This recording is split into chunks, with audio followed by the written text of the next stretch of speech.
गुन्हेगारी पार्श्वभूमीच्या मंत्र्यांच्या विरोधातली याचिका सुप्रीम कोर्टानं फेटाळली। कलंकित नेत्याला मंत्रीपद देण्याचा किंवा न देण्याचा अधिकार पंतप्रधानांचा, कोर्टानं टोलवला चेंडू। बांद्राला लाईन लावली आहे, 4 वाजल्यापासून रात्री 12:30ला गाडी सुटली आहे। अजून पूर्ण पाणी नाही गाडीमध्ये, काय अशी हालत अशी खराब झालेली आहे माणसांची। काही एक माणूस उपाशी मरतात बघा ना गाडीमध्ये।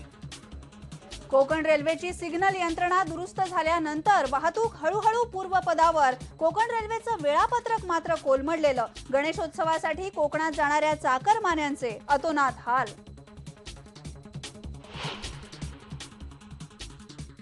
अशोक चव्हाणांचे कट्टर विरोधक माधवराव किन्हाळकर यांनी दिले भाजपमध्ये जाण्याचे संकेत। किन्हाळकर यांनी पेड न्यूज प्रकरणामध्ये अशोक चव्हाण यांच्या विरुद्ध दाखल केली होती याचिका।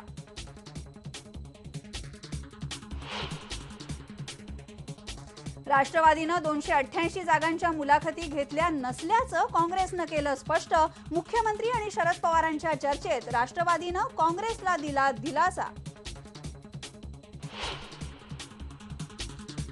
आपल्या मुलाबद्दल अफवा पसरवणाऱ्या सहकारी मंत्र्यांच्या विरोधात राजनाथ सिंह यांनी तक्रार केल्याची बातमी संघानं फेटाळली। पक्षांतर्गत विरोधकांमुळे राजनाथ सिंह नाराज असल्याची मात्र चर्चा।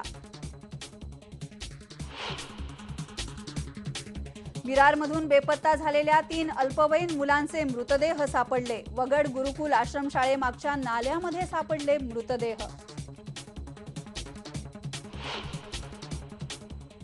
त्या टायमाला दरवाजात आले, तुम्ही कंप्लेंट दिली म्हणून आम्हाला मारायला चालू केलं।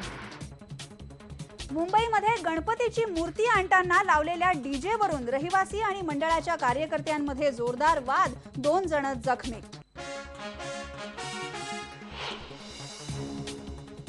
आणि भारत आणि इंग्लंडची दुसरी वनडे मॅच आज होणार। आजच्या मॅचवर सुद्धा पावसाचं सावट।